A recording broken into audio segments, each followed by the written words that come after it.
الحمد لله وكفى وسلام على عباده الذين اصطفى أما بعد فأعوذ بالله من الشيطان الرجيم بسم الله الرحمن الرحيم إلا تنصروه فقد نصره الله إذ أخرجه الذين كفروا ثاني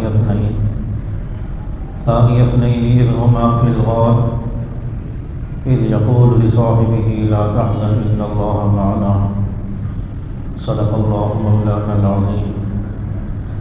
قال تعالى في مقام آخر والذي جاء بالصدق وصدق به أولئك هم المتقون صدق الله العظيم.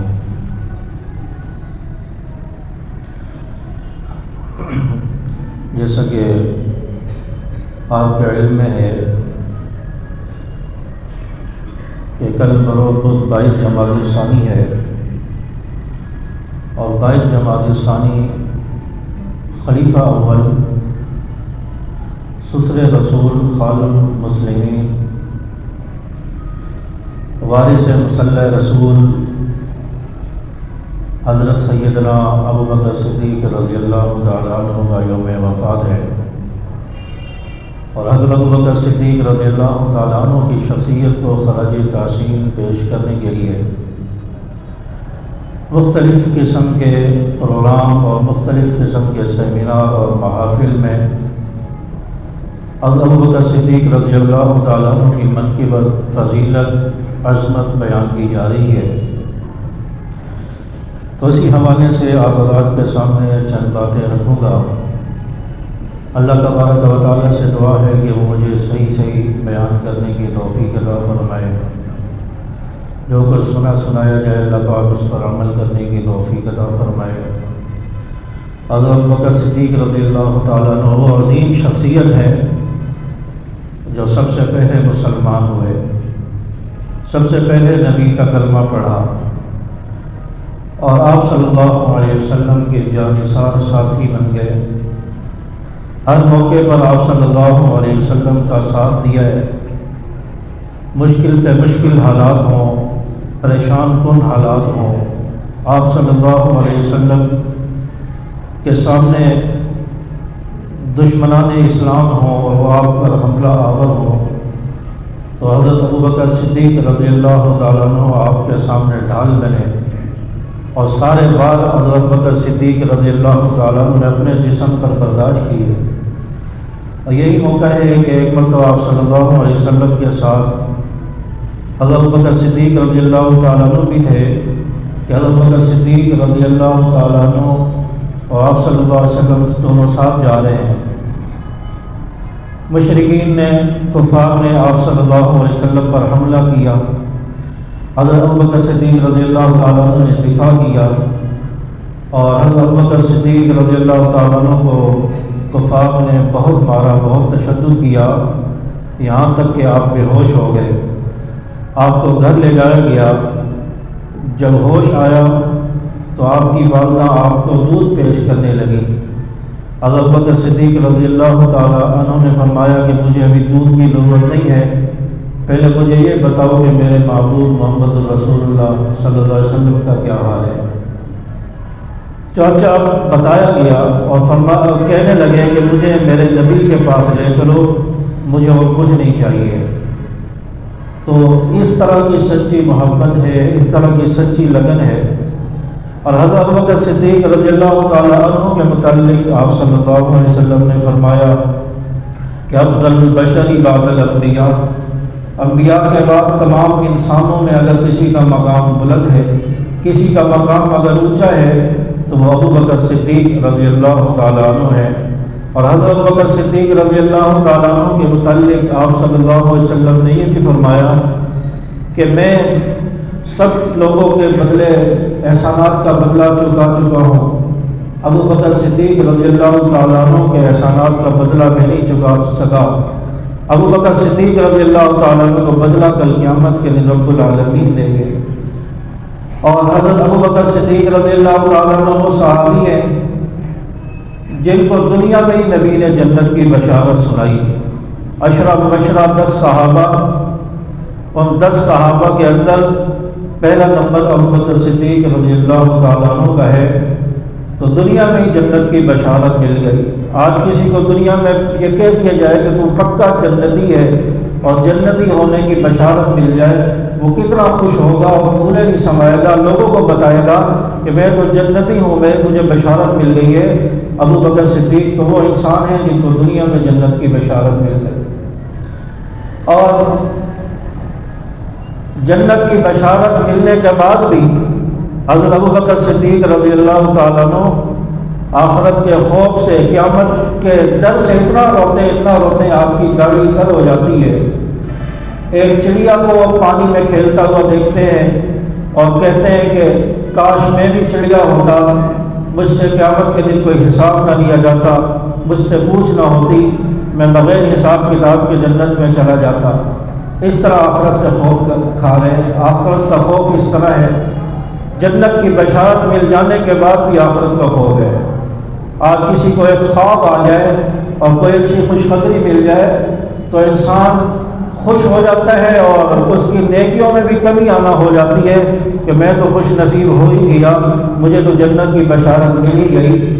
چونچہ صحابہ تو وہ ہیں جنت کی بشارت ملنے کے بعد بھی اللہ کا خوف دل میں ہے اور اتنا روتے ہیں کہ آپ آنسوؤں سے داڑھی تر ہو جاتی ہے، کپڑے تر ہو جاتے ہیں، اتنا روتے تھے۔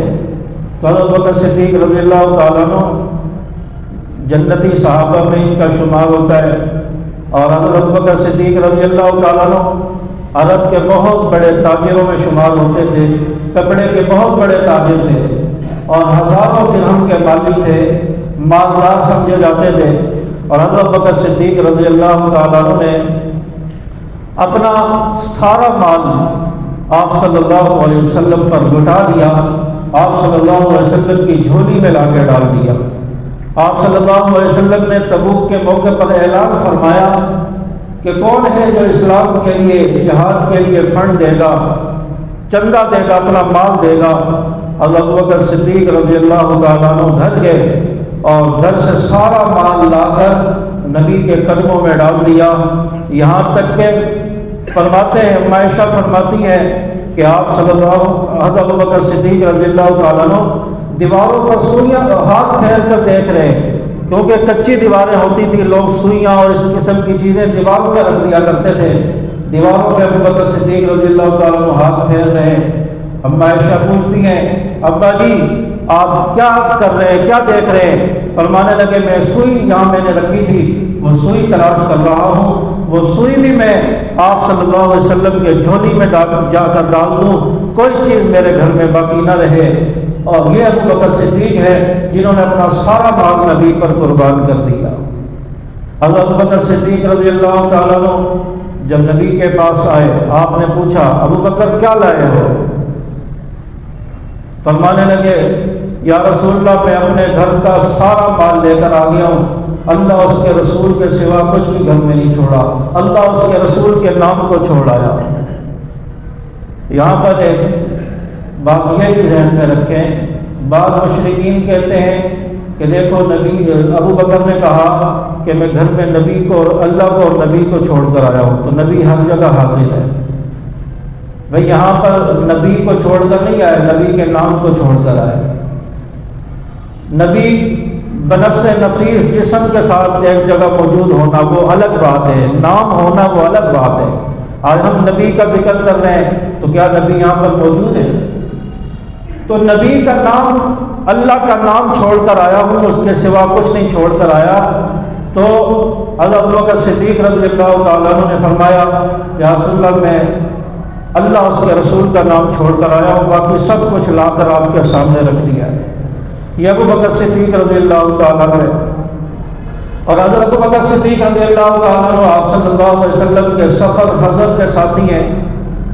آپ صلی اللہ علیہ وسلم کے ساتھ مکہ سے ہجرت فرمائی، صحابہ نے ہجرت کر لی اور لوگوں نے ہجرت کر لی۔ ابو بکر صدیق رضی اللہ تعالیٰ عنہ رک گئے، فرمایا کہ جب رسول اللہ صلی اللہ علیہ وسلم ہجرت فرمائیں گے میں آپ کے ساتھ ہجرت کروں گا، مکہ سے مدینہ جاؤں گا۔ حضرت ابو بکر صدیق رضی اللہ تعالیٰ عنہ ہیں جو ہر غزوے میں نبی کے ساتھ شریک رہے، جہاد میں نبی کے ساتھ رہے۔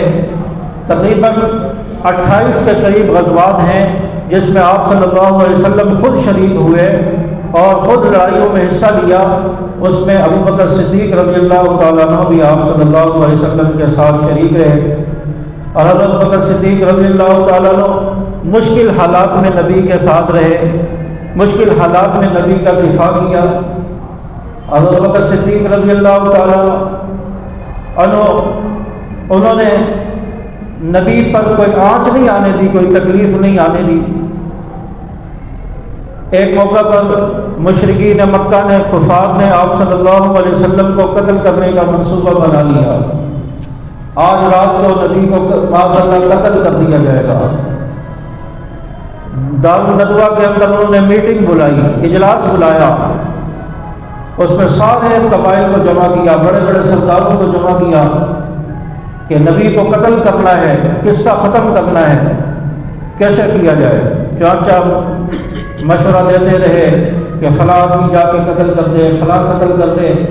کہنے لگے جو بڑا سردار تھا ابو جہل، عتبہ شیبہ، یہ لوگ کہنے لگے کہ کوئی ایک آدمی اگر جائے گا تو نام آ جائے گا کہ فلاں قبیلے کے لوگوں نے نبی پر حملہ کیا، نبی کو قتل کیا۔ میری رائے یہ ہے، بڑا شیطان جو تھا وہ کہنے لگا میری رائے یہ ہے کہ ہر قبیلے کا ایک ایک آدمی لیا جائے اور یک بار کی جا کر حملہ کر دیں، پتہ نہیں چلے گا کہ کس قبیلے کے آدمی نے حملہ کیا ہے، کسی ایک کا نام نہیں آئے گا، کس کس کا پتہ چلائیں گے، کس کس کو دیکھیں گے۔ چاچا انہوں نے اس بڑے شیطان ابو جہل کی بات کو جو ہے تسلیم کر لیا، کہا کہ تیرا فیصلہ بڑا زبردست ہے، تیرا مشورہ بڑا زبردست مشورہ ہے۔ چاچا اس کی رائے پر عمل ہوا اور رات کو انہوں نے جا کر نبی کے گھر کا گھیراؤ کر لیا اور تلواریں لے کر کھڑے ہیں اور انتظار کر رہے ہیں کہ کب نبی کے گھر میں داخل ہو جائیں اور نبی پر حملہ کر دیا جائے۔ ادھر آپ صلی اللہ علیہ وسلم کو اطلاع دے دی گئی، آپ صلی اللہ علیہ وسلم کو اللہ نے بتا دیا کہ باہر کفار آ چکے ہیں، آپ کے گھر کا گھیراؤ ہو چکا ہے۔ اب دیکھیں کتنا مشکل ہوتا ہے کہ ابھی کوئی کہے کہ مسجد یہ باہر سے کسی نے گھیراؤ کر لیا ہے اور کسی کو نہیں چھوڑا جائے گا، پھر سب کو مار دیا جائے گا، تو انسان کتنی گھبراہٹ میں آ جاتا ہے، کتنا پریشان ہو جاتا ہے۔ آپ صلی اللہ علیہ وسلم دلی طور پر تو ان کے سامنے یہ بات آئی، لیکن اللہ تعالیٰ نے آپ صلی اللہ علیہ وسلم کو فرمایا یا رسول اللہ آپ نے گھر سے نکلنا ہے، آپ نے ہجرت کرنی ہے۔ حضرت آپ صلی اللہ علیہ وسلم فرمانے لگے یا اللہ میں کیسے نکلوں، باہر تو کفار کھڑے ہیں، تلواریں نیام سے نکالی ہوئی ہیں، مجھ پر حملہ کر دیں گے۔ اور اللہ تعالیٰ نے آپ صلی اللہ علیہ وسلم کو فرمایا کہ یا رسول اللہ آپ نے بس قرآن پاک کی آیت پڑھے وَجَعَلْنَا مِن بَيْنِ أَيْدِيهِمْ سَدًّا وَمِنْ خَلْفِهِمْ سَدًّا فَأَغْشَيْنَاهُمْ فَهُمْ لَا يُبْصِرُونَ۔ یہ آیت پڑھ کے اپنے ہاتھ میں مٹی لیں اور اس مٹی کو ایسے ہوا میں پھینک دیں اور اس مٹی کو تمام لوگوں کی آنکھوں میں پھیلانا، ان تک پہنچانا، یہ میرا کام ہے۔ اور جب یہ آپ عمل کریں اس وقت آپ فوراً اپنے گھر سے نکل جائیے۔ چانچہ آپ صلی اللہ علیہ وسلم نے مٹھی میں مٹی دی اور یہ آیت پڑھی سورہ یاسین کی وَجَعَلْنَا مِن بَيْنِ أَيْدِيهِمْ سَدًّا وَمِنْ خَلْفِهِمْ سَدًّا فَأَغْشَيْنَاهُمْ فَهُمْ لَا يُبْصِرُونَ۔ یہ آیت پڑھ کے مٹی پھینکی اور تمام لوگوں کی آنکھیں بند ہو گئی اور ان کو کچھ دکھائی نہیں دے رہا تھا، وہ اپنی آنکھیں ملتے رہ گئے اور نبی گھر سے باہر نکل گئے اور گھر سے باہر نکل کر اور گھر میں آپ صلی اللہ علیہ وسلم کے امانتیں رکھی ہوئی تھی، کفار مکہ کی، مشرکین مکہ کی امانتیں آپ صلی اللہ علیہ وسلم کے پاس رکھی ہوئی تھی، جس میں درہم دینار تھے، کپڑے تھے، جو تھے، اور اس کے علاوہ بہت سارے چیزیں اور تھیں۔ تو یہ چیزیں آپ صلی اللہ علیہ وسلم کے پاس انہوں نے امانت رکھوائی ہوئی ہے۔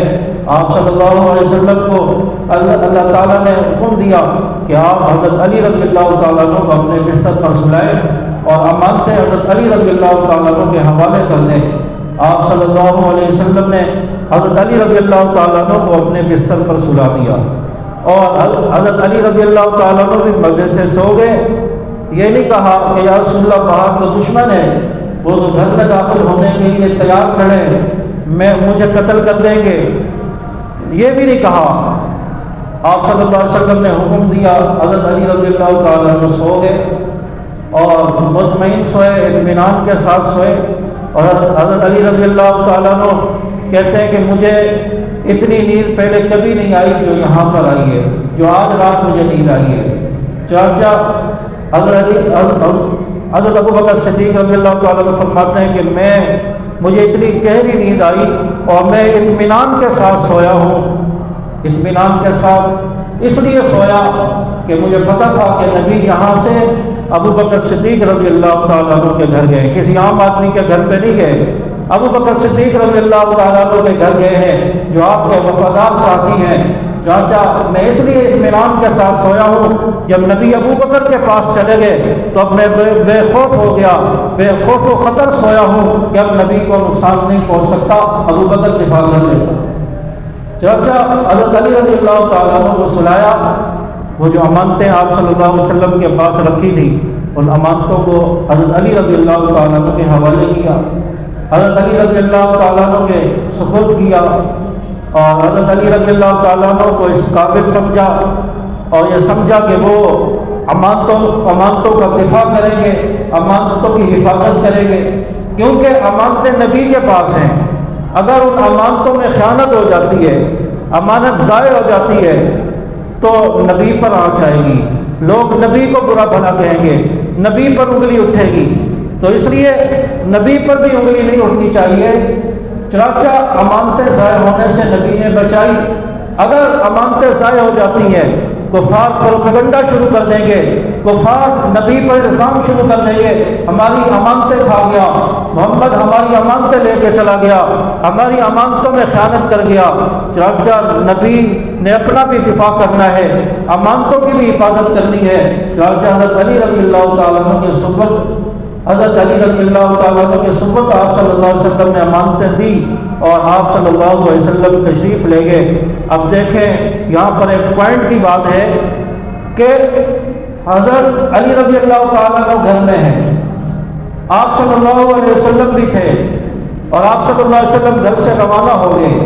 اب یہ وہ بات ہے کہ گھر کی ناکہ بندی کر لی گئی ہے، محلے کی علاقے کی ناکہ بندی کر لی، دشمن باہر کھڑا ہے. اب حضرت علی رضی اللہ تعالیٰ عنہ بھی خطرے میں، وہ بھی مشکل میں، آپ صلی اللہ علیہ وسلم بھی بظاہر مشکل میں. حضرت علی رضی اللہ تعالیٰ عنہ مشکل حل کر دیتے. حضرت علی رضی اللہ تعالیٰ عنہ کو مشکل کشا سمجھتے ہو تو حضرت علی رضی اللہ تعالیٰ عنہ مشکل حل کر دیتے. پریشان ہونے کی کیا ضرورت تھی، نبی کی مشکل بھی حل کر دیتے، اپنی بھی حل کر دیتے. فرمانے لگے، اپنا عقیدہ حضرت علی رضی اللہ تعالیٰ نے بتایا کہ میں تو مطمئن ہو کر سو گیا، مجھے تو سلا دیا گیا، میں اطمینان سے سویا، اس لیے کہ میرا اور نبی کا مشکل کشا جاگ رہا ہے، میرا اور نبی کا مشکل کشا وہ حفاظت کرے گا، وہ جاگ رہا ہے. چنانچہ اس لیے میں اطمینان کے ساتھ سویا، اس لیے میں مطمئن ہو کر سویا. چنانچہ آپ صلی اللہ علیہ وسلم امانت حضرت علی رضی اللہ تعالیٰ عنہ کو دے کر اپنے گھر سے روانہ ہو گئے. اور آپ صلی اللہ علیہ وسلم کے گھر اور حضرت ابو بکر صدیق رضی اللہ تعالیٰ عنہ کے گھر کے درمیان ابو جہل کا گھر بھی آتا تھا. آپ صلی اللہ علیہ وسلم، رات کی تاریکی ہے، اندھیرا ہے، صحابہ سوئے ہوئے ہیں، کوئی نہیں جاگ رہا، کوئی لائٹنگ نہیں ہے، کوئی روشنی نہیں ہے، کوئی سرچ لائٹیں نہیں ہے، ویرانگی ہے. آپ صلی اللہ علیہ وسلم کو خطرہ ہے، دشمن گھیراؤ کیے ہوئے. آپ صلی اللہ علیہ وسلم اپنے گھر سے نکل کر ابو جہل کے گھر سے ہوتے ہوئے ابو بکر صدیق رضی اللہ تعالیٰ عنہ کے دروازے پر پہنچ گئے.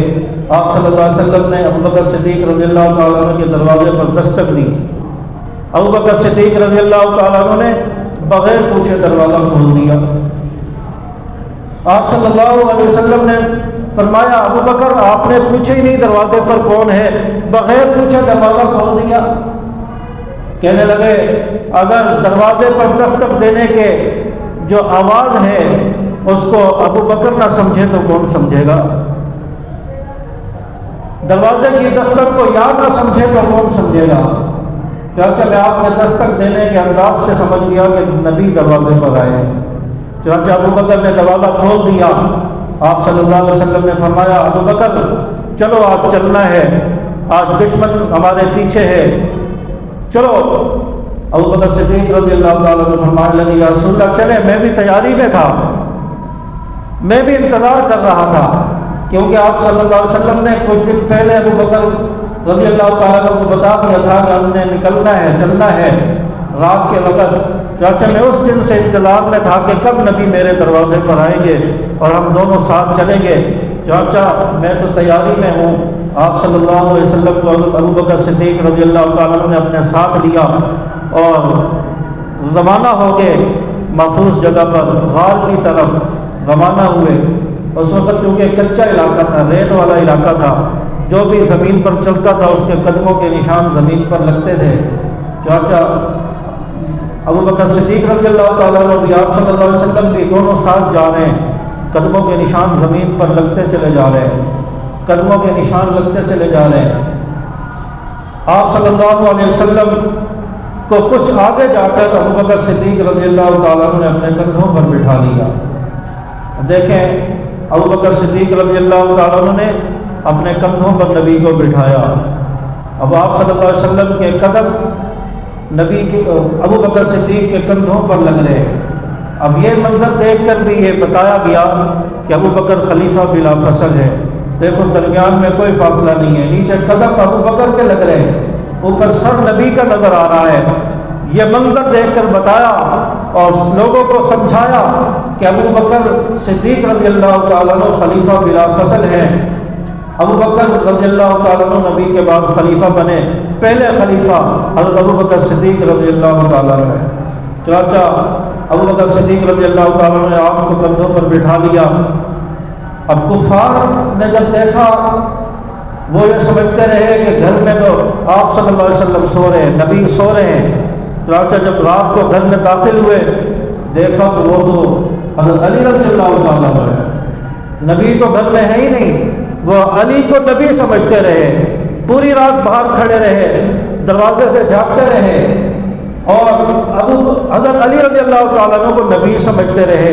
اور جب گھر میں داخل ہوئے پتہ چلا گھر میں تو علی ہے، نبی تو ہے ہی نہیں، پریشان ہو گئے، غصے ہو گئے اور کہنے لگے ضرور نبی یہاں سے ابو بکر کے گھر گئے ہوں گے اور کہیں نہیں گئے ہوں گے، ابو بکر کے گھر جا کر تلاش کرتے ہیں۔ چاچا کفار ابو بکر صدیق رضی اللہ تعالیٰ عنہ کے گھر پر پہنچ گئے، وہاں جا کر پتہ دیا، دیکھا کہ یہاں بھی نبی نہیں ہے، ابو بکر بھی نہیں ہے۔ پھر انہوں نے کہا کہ اب کہاں پر تلاش کیا جائے۔ چاچا انہوں نے کھوج لگایا، پاؤں کے نشانوں سے کھوج لگایا کہ پاؤں کے نشان کہاں جا رہے ہیں، پاؤں کے نشان کس طرف جا رہے ہیں۔ چاچا پاؤں کے نشان پر چلتے رہے۔ اب یہ نشان دو آدمیوں کے تھے، ایک نبی کے قدموں کے نشان تھے، دوسرے ابو بکر صدیق رضی اللہ تعالیٰ عنہ کے قدموں کے نشان تھے، اور نشانوں پر چلتے رہے اور یہ کہتے رہے دیکھو یہاں سے گئے ہیں، دونوں گئے ہیں، پیدل گئے ہیں۔ چاچا جب تھوڑا سا آگے گئے دیکھا کہ اب نشان ایک آدمی کا ہے، دوسرا کہاں گیا، یا تو آگے صدیق گیا ہے یا نبی گیا ہے۔ چاچا اب پریشان ہوئے۔ چاچا انہوں نے کہا کہ اب اسی قدموں کے نشان پر چلتے ہیں، دیکھتے ہیں آگے کیا معاملہ ہے۔ چاچا چلتے گئے آگے، وہ قدم غار تک جا رہے تھے، غار سور تک، جہاں پر نبی 3 دن تک نبی نے قیام کیا، روپوش رہے، وہاں تک یہ نشان جا رہے تھے۔ چاچا ابو بکر صدیق رضی اللہ تعالیٰ عنہ کے قدموں پر چلتے چلتے دشمن اس غار تک پہنچ گیا، اور یہاں سے یہ پتہ چلتا ہے کہ نبی تک پہنچنے کے لیے ابو بکر صدیق رضی اللہ تعالیٰ عنہ کے نقش قدم پر چل کر جانا پڑے گا۔ نبی تک پہنچنے کے لیے ابو بکر صدیق رضی اللہ تعالیٰ عنہ کے قدموں پر چلنا پڑے گا، نقش قدم پر چلنا پڑے گا، جب انسان نبی تک پہنچے گا۔ جو ابو بکر کو نہیں مانتا، جو ابو بکر کو مسلمان نہیں مانتا، خلیفہ نہیں مانتا، وہ نبی تک نہیں پہنچ سکتا، وہ ایمان بھی قبول نہیں کر سکتا۔ چاچا وہاں دشمن پہنچ گیا اور غار کے دہانے پر پہنچ گئے۔ اندر ابو بکر صدیق رضی اللہ تعالیٰ نے نبی کا سر اپنے جھولی میں رکھا ہوا ہے، اور ابو بکر صدیق رضی اللہ تعالیٰ عنہ کی نظر پڑ گئی کہ دشمن غار تک پہنچ گیا ہے، ان کے پاؤں نظر آنے لگے۔ ابو بکر صدیق رضی اللہ تعالیٰ عنہ نبی سے کہتے ہیں یا رسول اللہ دشمن غار کے دہانے تک پہنچ گیا، وہ دیکھیں ان کے قدموں کے نشان نظر آ رہے ہیں۔ آپ صلی اللہ علیہ وسلم نے فرمایا لا تحزن ان اللہ معنا، ابو بکر غم نہ کرو، خوف نہ کھاؤ، ان اللہ معنا، اللہ ہمارے ساتھ ہے، اللہ ہم دونوں کے ساتھ ہے، ہم دونوں کی حفاظت کرے گا۔ چاچا آپ صلی اللہ علیہ وسلم نے ابو بکر صدیق رضی اللہ تعالیٰ عنہ کو حوصلہ دیا اور کہا کہ غم نہ کرو، خوف نہ کرو، اللہ کے حکم سے ہم نکلے، اللہ ہی ہماری حفاظت کرے گا۔ چاچا وہاں پر لکڑی نے جالا بنا، وہاں کبوتری نے انڈے دیے اور کفار نے دیکھا یہاں تو جالا ہے، یہاں تو انڈے دیے ہوئے، یہاں اس غار میں تو کوئی بھی نہیں جا سکتا، اس غار میں کوئی بھی داخل نہیں ہو سکتا۔ چاچا اللہ نے حفاظت کرنی تھی، اللہ تعالیٰ نے حفاظت کی۔ کفار نے کہا کہ اس غار میں نہیں جا سکتے، اس غار میں کوئی نہیں ہے۔ چاچا وہاں سے یہ پھر نکل پڑے، وہاں سے روانہ ہوئے۔ چاچا آپ صلی اللہ علیہ وسلم کا اور حضرت بکر صدیق رضی اللہ تعالیٰ عنہ کا اللہ تعالیٰ نے اس طرح ان کی حفاظت کی اور اللہ تعالیٰ نے اس طرح ان کو سلامت رکھا، دشمنوں کے حملے سے بچایا۔ اب غار میں ابو بکر صدیق رضی اللہ تعالیٰ عنہ آپ کو لے کر گئے، غار کی صفائی کی، آپ کو باہر بٹھایا، غار کی صفائی کی۔ غار کے اندر سوراخ ہیں، سانپوں کے سوراخ ہیں، وہاں سے سانپ آ کر نبی کو ڈس سکتا ہے، نبی کو نقصان پہنچا سکتا ہے۔ ابو بکر صدیق رضی اللہ تعالیٰ عنہ نے اپنی چادر، اپنے کپڑے پھاڑ پھاڑ کر ان سوراخوں کو بند کیا۔ ابو بکر صدیق رضی اللہ تعالیٰ عنہ کے پاس کپڑے ختم ہو گئے، ایک سوراخ باقی بچ گیا۔ ابو بکر صدیق رضی اللہ تعالیٰ عنہ پریشان ہے کہ کہیں اس سوراخ سے کوئی کالا، کوئی منافق، کوئی بے ایمان آ کر نبی کو ڈس نہ دے، نبی کو نقصان نہ پہنچا دے۔ پھر ابو بکر صدیق رضی اللہ تعالیٰ عنہ کے خیال دل میں بات آئی، ذہن میں بات آئی، کہا کہ میں نبی کو غار میں لے جاتا ہوں اور اس سوراخ پر میں اپنی ایڑی رکھ دوں گا، ایڑی رکھ کے بند کر دوں گا۔ چاچا ابو بکر صدیق رضی اللہ تعالیٰ عنہ نبی کو ساتھ لے کر غار میں گئے۔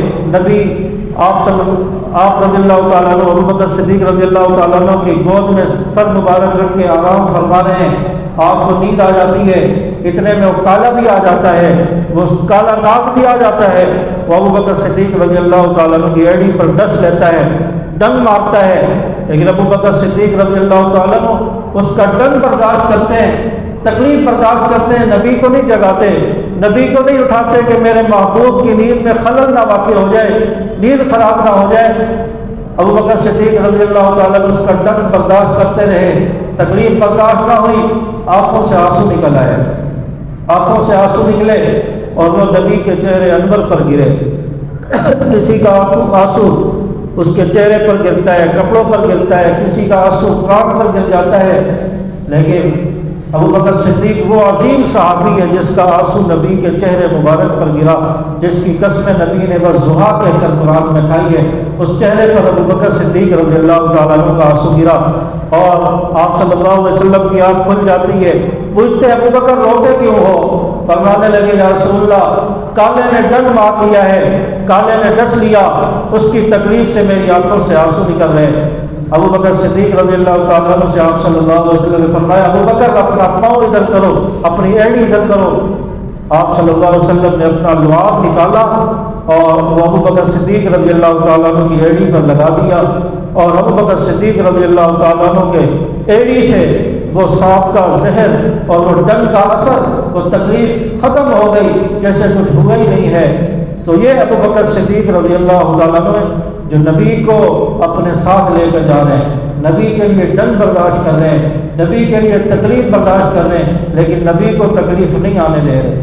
یہ عرب کا بہت بڑا تاجر ہے، عرب کا تاجر ہے۔ نبی جب دروازے پر آئے، ساتھ جانے کا کہا، یہ بھی نہیں کہا کہ میں عرب کا بہت بڑا تاجر ہوں، میری تجارت پر فرق آ سکتا ہے، میری تجارت مانگ پڑ جائے گی، اس میں خسارہ ہو جائے گا کہ یہ تو نبی کا ساتھی ہے۔ چنانچہ یہ بھی نہیں سوچا، آج کسی کے گھر کوئی جائے تو مشکل میں کوئی دوست بھی چلا جائے تو انسان ہاتھ جوڑ لیتا ہے کہ بھئی معذرت، میں آپ کو اپنے گھر میں نہیں بٹھا سکتا، آپ کی وجہ سے مجھے بھی اٹھا لیا جائے گا، آپ کی وجہ سے میں بھی تکلیف میں آ جاؤں گا، آپ کی وجہ سے میں بھی پریشان ہو جاؤں گا۔